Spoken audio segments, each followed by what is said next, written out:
No rádio. 7h43, check-up no rádio, recebendo hoje Dr. Enio Lobo, médico otorrino. Dr. Enio, seja bem-vindo aqui ao nosso Panorama 95, bom dia. Bom dia, Marcos, bom dia, ouvintes, muito obrigado, Marcos. Nosso tema de hoje, cirurgias Pronto, agora enrolou a língua. Otorrinolaringológicas, né? Doutor Enio, quais são os tipos de cirurgias mais comuns nessa área? É quase um palavrão, né, Marcos? Otorrinolaringológica. Porque tem hora que a língua enrola e fica difícil. Marcos, é o seguinte, a área de atuação do otorrino, do otorrinolaringologista, ela se divide em 3 segmentos principais. O ouvido, que o nome correto seria orelha, existem cirurgias específicas para essa área.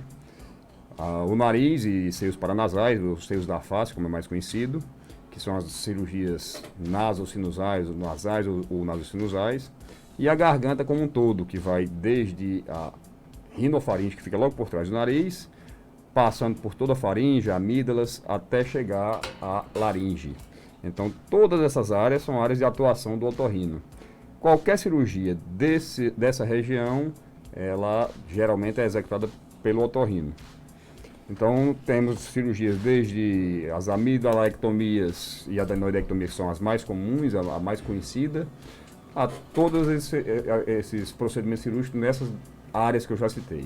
Existem mais simples, mais, digamos assim, complicadas? Existem cirurgias bem mais simples e bem mais complexas.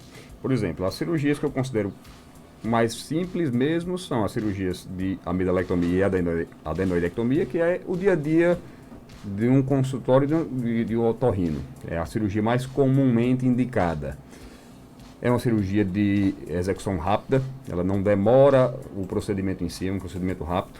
Recuperação rápida também.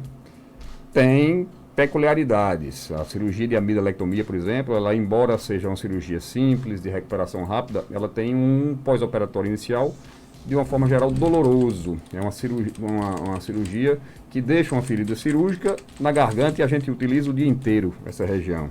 Utiliza para falar, utiliza para deglutir até a própria saliva no que ela é produzir um pouquinho em excesso e para se alimentar. Então, você imagine que qualquer movimento em cima de uma região que está operada no pós-operatório imediato, quer dizer, nos primeiros momentos, ela vai ser bastante dolorosa, porque é uma ferida operatória realmente na região referida. Mas, tirando isso, é bem tranquilo. O risco cirúrgico de um procedimento desse, ele se aproxima a zero. Nunca se pode dizer que nenhum procedimento cirúrgico é zero o risco, mas ele se aproxima muito de zero. Nesses 20 e poucos anos de atuação como otorrino, desde o primeiro ano de residência até hoje, eu, felizmente, graças a Deus, nunca tive um contratempo maior em nenhuma cirurgia desse porte. Em nenhuma cirurgia, na verdade. Mas é bastante seguro, embora não dá para se dizer que é isenta de risco. Então, as cirurgias de garganta mais comuns são essas.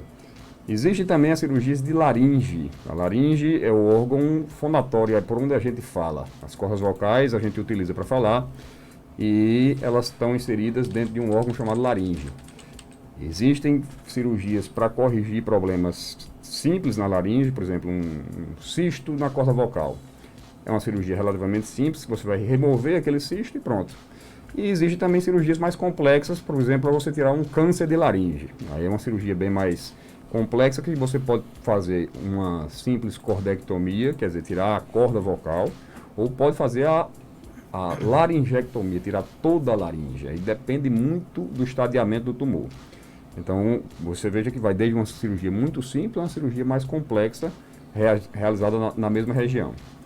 As cirurgias que eu considero mais nobres, digamos assim, na otorrinolaringologia, mais delicadas, são as cirurgias de ouvido, em primeiro lugar, porque é um órgão muito delicado. O ouvido você começa operando desde o ouvido externo, se tiver, por exemplo, surgido um osteoma do conduto auditivo externo. É uma espécie de um tumor benigno que cresce dentro do canal do ouvido, oclui total ou parcialmente e ele precisa ser removido. É uma cirurgia bem simples. A mais comum cirurgia otológica, quer dizer, mais cirurgia comum de ouvido, é a timpanoplastia, quando a pessoa tem uma perfuração timpânica E por causa dessa perfuração timpânica que não cicatrizou, geralmente não foi tratada a tempo, ou se foi tratada a tempo, o paciente não teve realmente a sorte de ela cicatrizar por completo, e ficou uma perfuração residual. Então a timpanoplastia ela é executada para fechar essa perfuração. Eu diria que é a cirurgia mais comum em otologia, em ouvido. Mas existem outras também. Existe uma cirurgia chamada mastoidectomia. Mastoidectomia, ela pode ser mais radical, que você tira toda a mastoide, uma cirurgia que você tem que fazer uma abertura maior no conduto auditivo externo. Ou ela pode ser uma mastoidectomia mais branda, mais limitada, quando você consegue conservar o conduto auditivo externo, esse canal do ouvido. Então, essa cirurgia ela é indicada quando há uma infecção crônica no ouvido médio que não cura de jeito nenhum com medicamento. Você tenta resolver com medicamento de todas as formas. Quando esgotadas todas as possibilidades, você precisa fazer um procedimento cirúrgico para abrir toda a mastoide, que é esse osso que fica por trás do ouvido, e se comunica com o ouvido, e por causa dessa comunicação, ele muitas vezes é quem mantém o processo infeccioso crônico. Então, nessas circunstâncias, você precisa muitas vezes fazer a limpeza de todo esse osso, abrir tudo, deixar uma comunicação bem maior do que era a natural. E isso é muito comum precisar quando tem uma espécie de tumor benigno dentro do ouvido, chamado colesteatoma. O colesteatoma, raramente ele é primário, quer dizer, ele já surge sem uma razão aparente. Ele geralmente é secundário. A pessoa tem infecções recorrentes do ouvido, tem infecção crônica do ouvido, não trata, vai deixando passar o tempo e por causa disso, geralmente, surge esse tumor chamado colesteatoma. A mastoidectomia é uma cirurgia que a gente torce para não precisar realizá-la, porque quando precisa, geralmente a audição do paciente, que já não era boa, pode até piorar, mas é um mal necessário porque a pessoa tem uma infecção crônica, e essa infecção crônica pode inclusive culminar com processos mais graves, como uma meningite ou uma encefalite, uma infecção do sistema nervoso central. Então a gente não pode deixar a pessoa ter infecção a vida toda. Mas quando é necessário, é comum que ocorra ou uma piora da audição ou ela se mantenha ruim como já era. Mas a gente torce para nunca precisar fazer e tenta evitar chegar a esse ponto por causa dessas consequências. E existem também cirurgias do ouvido para tentar recuperar a audição. Além da timpanoplastia que eu já citei, que pode recuperar, existe uma cirurgia que é indicada para paciente que tem otosclerose. A otosclerose é uma doença que causa uma diminuição da audição por causa do mau funcionamento do ouvido interno. Tem 3 ossinhos no ouvido. Esses ossinhos são articulados, como esses 3 ossinhos do dedo. À medida que o tímpano vibra, tem que ocorrer uma vibração entre esses 3 ossinhos, um movimento esses 3 ossinhos. Na otosclerose, esse movimento ele é limitado. Então, às vezes, a pessoa tem que substituir 2 desses ossinhos por uma prótese. E essa prótese restitui a audição ao paciente. Então, tem essa cirurgia otológica também que a gente pode fazer. Existe também as cirurgias que hoje são muito conhecidas já, chamadas de implante coclear. O paciente que nasce surdo, ele tem uma chance boa, se diagnosticado precocemente, por isso que a gente valoriza o teste da orelhinha hoje, que é feito em recém-nascido. Quando esse diagnóstico é feito precocemente e que a cirurgia de implante coclear, o implante coclear é, digamos, o ouvido eletrônico. É feito Ele substitui o ouvido? Substitui o funcionamento do ouvido. Não é que substitui. No caso, um aparelho, no caso? Como é que funciona o implante coclear?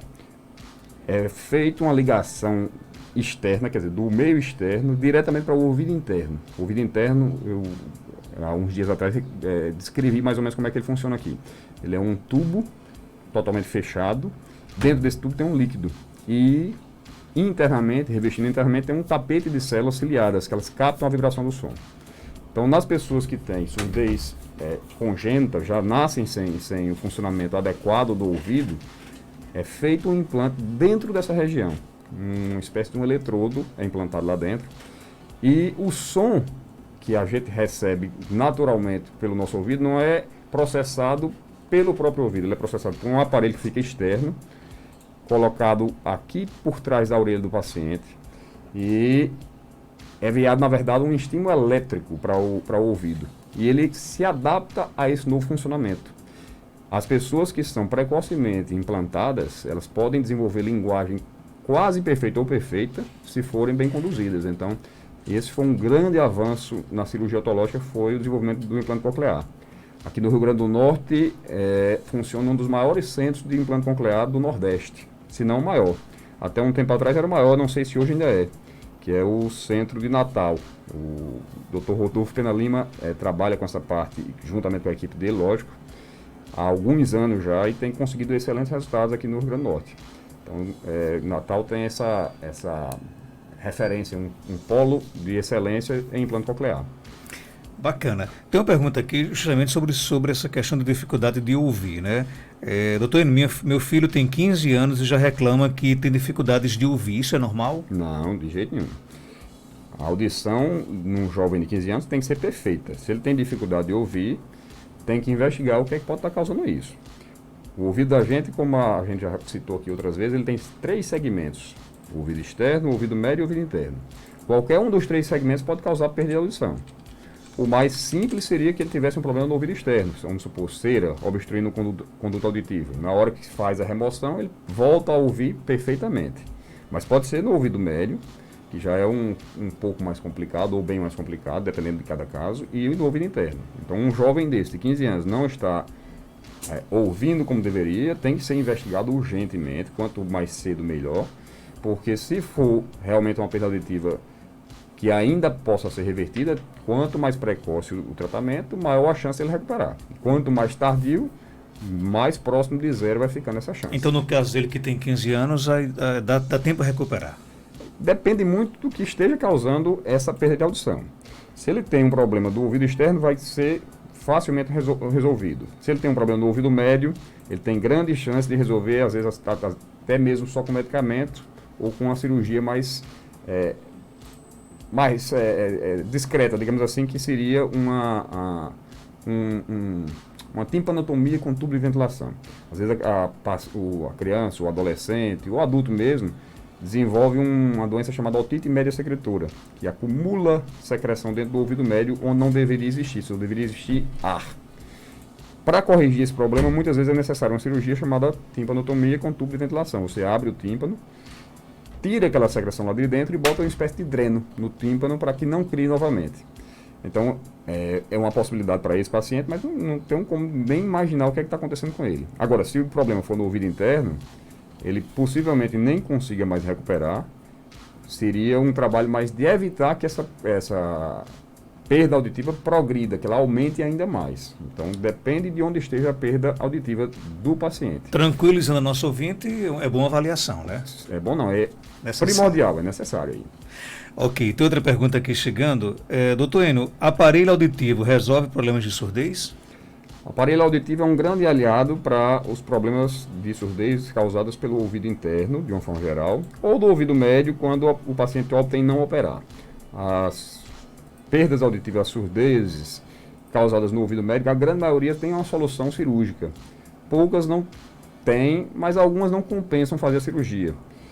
Então, para esses pacientes que têm perda do ouvido médio ou que têm perda do ouvido interno, o aparelho auditivo é um grande aliado. Agora, lembrando que não é igual ao que a natureza criou, ao que Deus criou. Muitas vezes a pessoa cria uma expectativa, achar que vai ouvir perfeitamente normal, como ouviria aos 18 anos. E não vai ser. Não vai ser assim. O aparelho auditivo ele é um microprocessador sonoro. Ele amplifica o som, ele envia um som processado para o ouvido amplificado. Então a pessoa termina ouvindo melhor porque ele amplifica esse som, de uma forma mais simples de explicar ao paciente. Só que o ouvido da gente, ele trabalha em frequências auditivas muito distintas. A gente ouve desde 250 Hz até 8.000 Hz. Então, o aparelho, ele modula o som em cada frequência. E isso, às vezes, se torna meio desconfortável inicialmente ao paciente. Ele vai ouvir um som mais artificial, digamos assim. E tem paciente que tem uma dificuldade maior em se adaptar, outros se adaptam muito bem. O que eu sugiro é que a pessoa que precisa de aparelho e tenha ainda uma vida familiar, uma vida social boa, não deixe de usar o aparelho por medo de se adaptar a ele. Por quê? Porque a pessoa que não ouve, a tendência dela é se retrair. O indivíduo, às vezes o idoso de 80 anos, muito comunicativo, sempre foi a vida inteira, quando começa a não ouvir bem, se retrai, a família já pensa em doenças neurológicas, pensa em doenças psiquiátricas, quando na verdade o problema principal do paciente é a audição. Ele está se limitando involuntariamente, ele não consegue conversar e se retrai.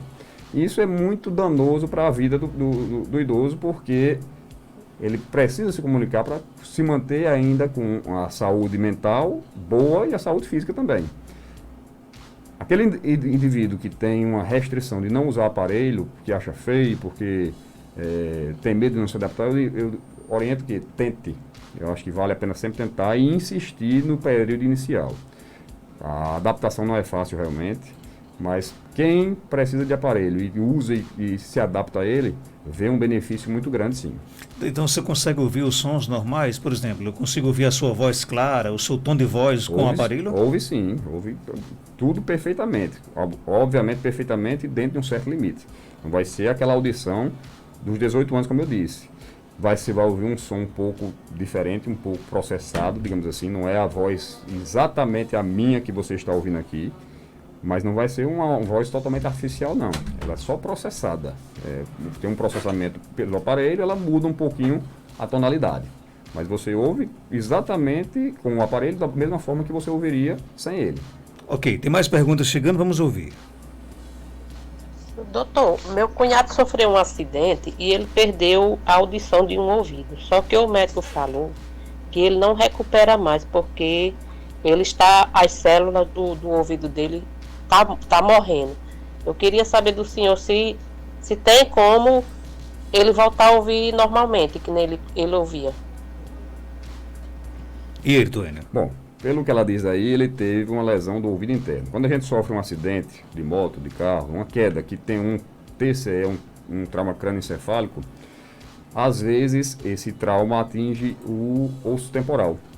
O osso temporal, digamos que é a casa do ouvido. O ouvido ele fica todo praticamente dentro do osso temporal. Então, se houve uma fratura, por exemplo, do osso temporal, essa fratura, dependendo do trajeto dela, ela pode atingir o ouvido médio, que aí ele causaria uma perfuração timpânica, uma ruptura da cadeia auricular, os ossinhos que são interligados, eles podem se romper. E nesse caso, poderia haver uma recuperação total da audição do paciente com uma cirurgia.